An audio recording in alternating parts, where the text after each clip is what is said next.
No meio-dia de fim de primavera, tive um sonho, como uma fotografia. Vi Jesus Cristo descer à terra. Veio pela encosta de um monte, tornado outra vez menino, a correr e a rolar-se pela erva, e a arrancar flores para as deitar fora, e a rir de modo a ouvir-se de longe. Tinha fugido do céu. Era nosso demais para fingir de segunda pessoa da Trindade. No céu era tudo falso, tudo em desacordo, com flores e árvores e pedras. No céu tinha que estar sempre sério e de vez em quando se tornar homem e subir para a cruz e estar sempre a morrer, com uma coroa toda roda de espinhos, com os pés espetados com um prego com cabeça e até um trapo à roda da cintura, como os pretos nas ilustrações. Nem sequer o deixavam ter pai e mãe como as outras crianças. O seu pai eram duas pessoas.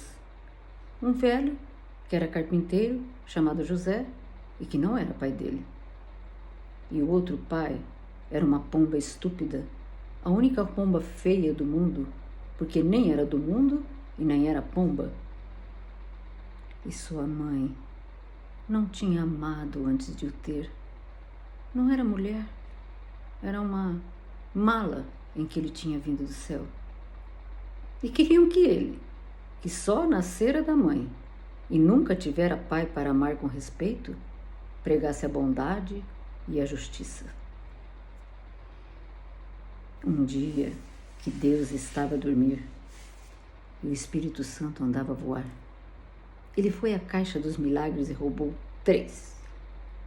Com o primeiro, fez com que ninguém soubesse que ele tinha fugido. Com o segundo, criou-se eternamente humano e menino. E com o terceiro, criou um Cristo eternamente na cruz e deixou-o lá pregado na cruz que é no céu e que serve de modelo às outras. Depois, fugiu para o sol e desceu pelo primeiro raio que apanhou. Hoje vive na minha aldeia comigo. É uma criança bonita, de riso e natural. Limpa o nariz ao braço direito, chapinha nas poças de água, colhe flores, gosta delas e esquece-as. Atira pedras aos burros, rouba fruta dos pomares e foge a correr e a gritar dos cães.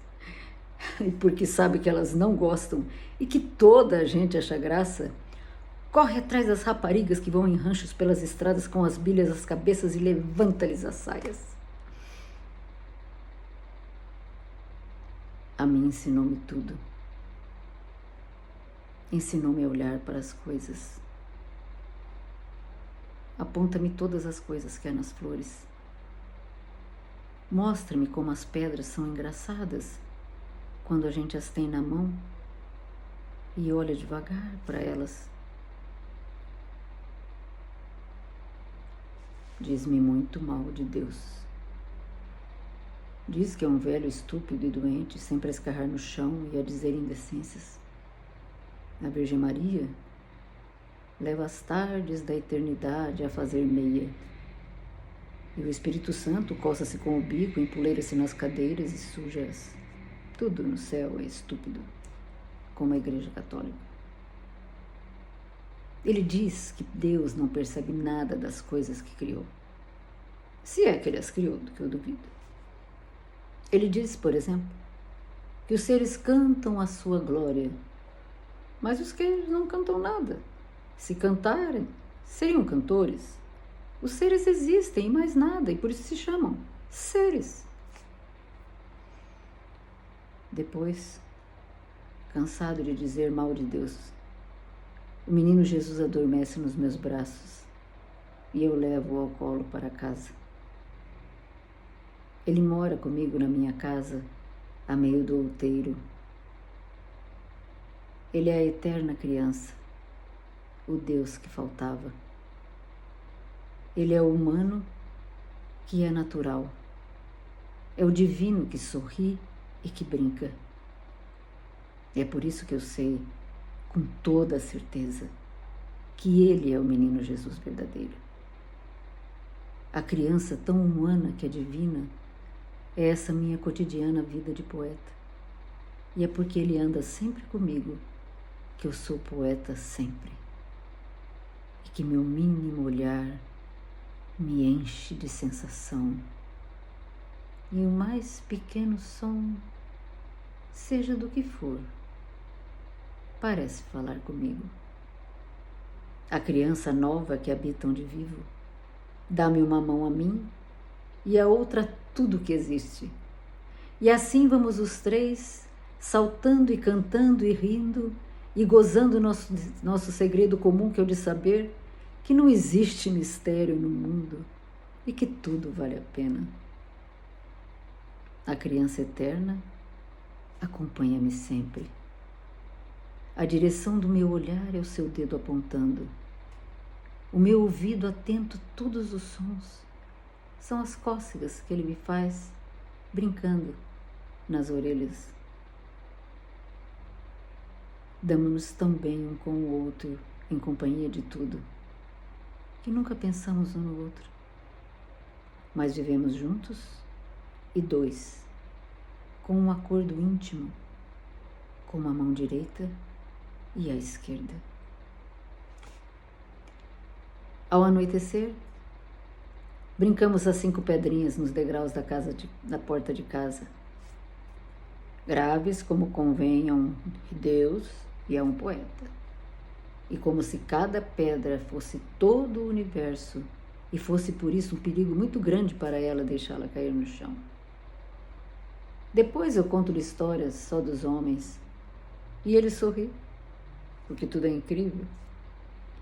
Ri dos reis e dos que não são reis, e tem pena de ouvir falar nas guerras, nos comércios e nos navios que ficam fumo no ar dos altos mares, porque ele sabe que tudo isso falta àquela verdade que uma flor tem ao florescer e que anda com a luz do sol a variar os vales e os montes e a fazer doer aos olhos os muros caiados.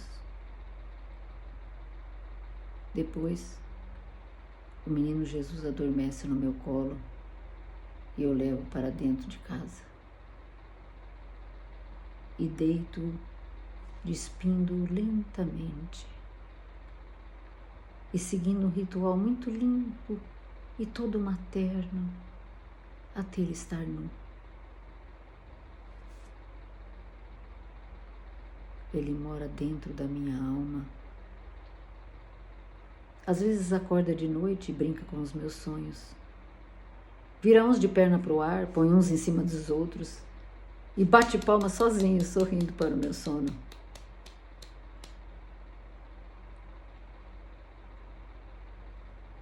Quando eu morrer, filhinho, seja eu a criança, o mais pequeno. Pega-me tu ao colo e leva-me para dentro da sua casa. Despe o meu ser cansado e humano e deita-me na tua cama.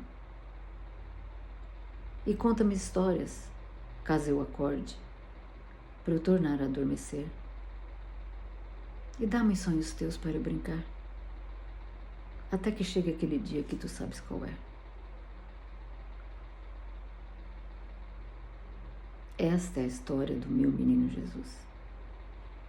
Por que razão que se perceba, não há de ser ela mais verdadeira que tudo quanto os filósofos pensam e tudo quanto as religiões ensinam?